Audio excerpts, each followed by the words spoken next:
this one, and I know you had the Celtics. I did have the Celtics, but Skip, the Heat won this one.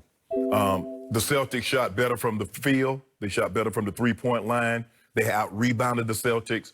I mean, the Celtics out-rebounded, did better than the Heat. The Celtics shot better from the field, 47%, better from the three-point line, and out-rebounded them.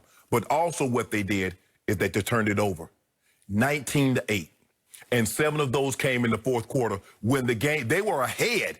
And if I'm not mistaken, Marcus Smart and Jason Tatum comes down on like 3-4 straight possessions and turned the ball over. They did. So what could have been extended upon instead of a 1-point lead, go to maybe 3, 4, 5, all of a sudden, Miami takes the lead, takes control, and never looks back. That was the difference. In the first half, you have to give Miami credit. They the one that forced Jason Tatum to be over from the field. There was a reason why they were in the lead at the half, because for whatever reason, it's hard for me to see a scenario, Skip, that every NBA player hasn't faced a zone at some point in time in their career, because they were always the best. So the likelihood of them going up against a team full of other 5-star recruits and say, we're going to D up, Skip, you're going to see a zone, you're going to see a boxing 1, a boxing 2. So for now, that all of a sudden, it's like, what do we do? And coach is like, bruh, you got to get the ball to the middle. You got to step through, get the ball to the middle, and swing the ball to the other side. They just swinging the ball around the perimeter, jacking up threes. No, you're playing right into Miami's hands. So I want to give Miami credit. And this kid, Tyler Herro, coming off the bench, giving you 37, 5 of 10 from the three-point line, 9 of 10 from 2, and 4 from the free throw line, 17 points in the fourth quarter as a rookie? As a rookie. He did that. He did that. Get him credit. He made every single play. And for whatever reason, Skip, and I understand you go to, but Kentucky is one thing. This is the NBA Eastern Conference Finals. And there have been very few men his age that has performed like he's performed. Yep. You got to go back to Magic. I'm not saying he's going to be Magic, but you got to go back to what Magic was doing at the same age. I agree. And this kid was special. Jason Tatum. Yeah, Jason Tatum got it started. He kicked it off with 16 in the third, and I thought, I was like, wow. And then he got another 12 in the fourth, and Skip, I thought he was going to bring them all the way back. 28 in the second half. I thought he was going to bring them all the way back. But Skip, if he gives... Once he hit his first shot, it felt like the sky had fallen on Miami. It felt like the basket, somebody had took the lid off the basket for him. Right, finally. But Skip, at the end of the day, Kemba's got to play better. We've excused Kemba because they say, well, look who's he playing with in Charlotte. He ain't got nobody in Charlotte, Skip. Okay, so he getting them to the playoffs and they lose in the first round. That's okay. Kemba. You got Jason Tatum. You got Marcus Smart. You got Jaylen Brown and yourself.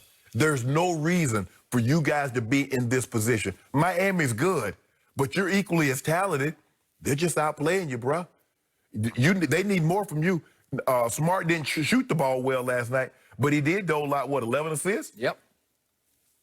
I'm going to give the Heat credit. The Heat won this ball game because down the stretch, Skip, they made every single play they needed to make to win. First, to your point about Kemba. How tall do you think Kemba Walker is? I give him 5'11". 5'11", maybe. He is what he is and what he's not. He's a very good player. I never thought he was a star.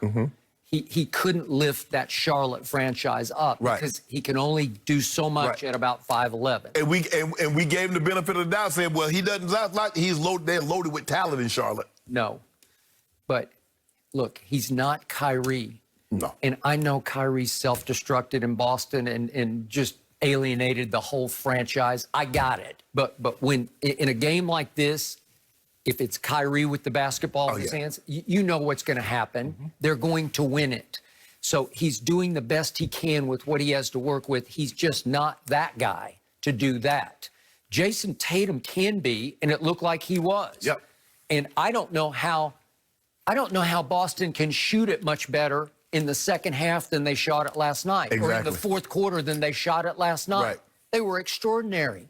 But to your point, if you turn it over 19 total times and the other team only 8 times, you're going to lose. You're giving up so many possessions. Yes. And this team, I keep telling you, something special is going on with the Heat. Yeah. They will take advantage of your flaws. And I didn't love them in the zone last night because in the second half, Boston picked that zone to pieces. I kept tweeting, no more zone, Spo.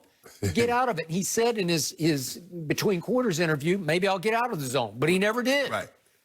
Okay? Because, Skip, it's hard for him because he got Dragic, Duncan Robinson. Skip, they're not individual cover guys. So you got to try to cover up from. It's not like Dragic is 6'6". Yep.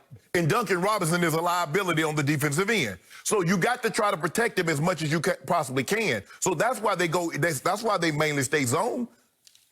It worked only because of that kid. It did. I keep saying this to you. I've been saying it for 2 weeks on the show now.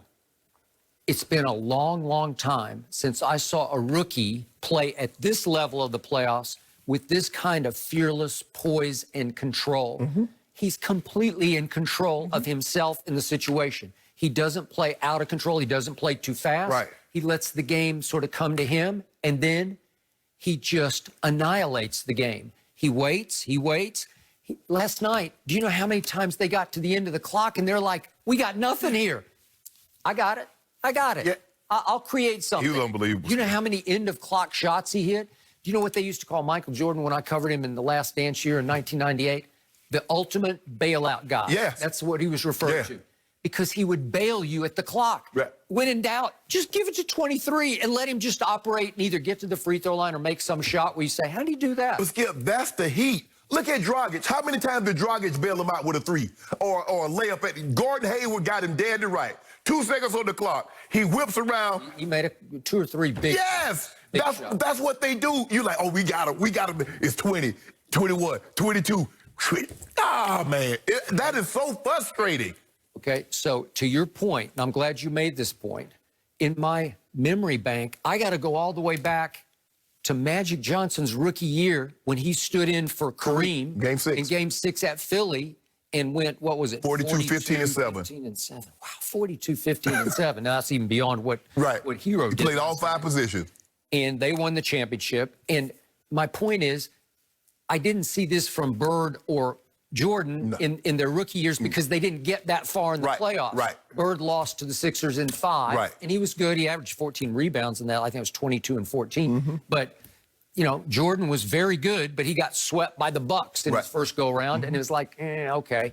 This is the Eastern Conference Finals swing game. This is it's going to be 2-2 or 3-1. This is make or break. Yes.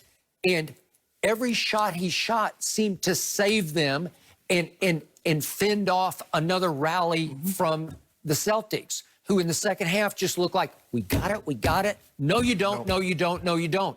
And oftentimes it was Tyler Herro going solo, where he'd just say, okay, I'll figure out. Skip, he laying the ball up. Skip, he pulling up from time with timeline threes. I mean, clutch jumpers.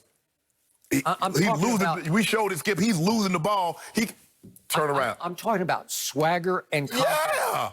Yeah. I'm talking about a kid who has always been this, back to high school outside of Milwaukee, in college at Kentucky. His favorite thing is, I'm a bucket. He said it again last night. I'm a bucket.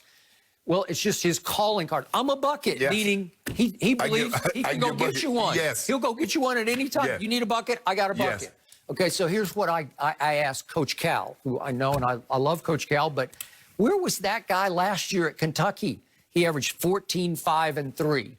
Well, I never saw this, and I watched a lot of Kentucky, and they lost in the Elite 8 to Auburn. It was 77-71, and Tyler Herro wasn't very good in that game. He shot 3 of 11, scored 7 points, 1 of 5 from 3. I couldn't see that guy. No. Where did he come from?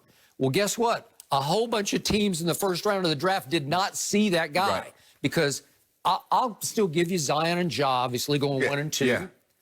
Well, then it starts. Help me out. These teams, people who run these teams, they're watching this game last night and they're going, uh-oh. Right. Because it starts with the Cavs, then it goes to the T-Wolves, Bulls, Pelicans, Wizards, Hawks again, 2 Hawks. Oh, I'm sorry. I'm sorry. I left out the Knicks and the Hawks at the top. Yeah. Knicks, Hawks, Cavs, T-Wolves, Bulls, Pels, Wizards, Hawks again, Suns, and then Hornets. All those teams took other players. The Hornets actually took P.J. Washington, his Kentucky teammate, who was pretty good this year. He averaged 12 and 5. He was pretty good. Right. But then at 13, Pat Riley said, I see something. You know what, Skip? And sometimes you have to understand, but look how they're using him. All those other guys that probably went before him, they're probably starting. I think the thing with Spo bringing him along, and he gets an opportunity to feel the game out. And there's not a whole lot of expectations because you have Jimmy Buckets and you have Bam. Yep. So you look and say he can come in like check. He already knows the temperature of the game. So he comes in. Okay, this is what's needed of me. Yep. And he's been. Skip, I didn't see it either, but sometimes it's hard to see when you play along 7 other 5-star recruits. I agree. Because I did not see this from Anthony Davis. Anybody that told you Anthony Davis was going to do this, they lying. Yep. And I'll go to the highest level. I didn't see it from Jordan. No. I just didn't see it. Skip, when you got Sam Perkins, you got Kenny Smith, and you got James Worthy. And you got Dean Smith. Yes. The great Dean Smith saying, we will do it this way. Right. We'll share the basketball. Exactly. We're not having any solo acts out here. So we're starting to see it already from, okay, so Tyler Hero in the regular season this year averaged 14 and 4, two assists. But in the postseason, he's starting to creep up because he's had games he had 20 against the Pacers. He had 23 against the Celtics in game 3.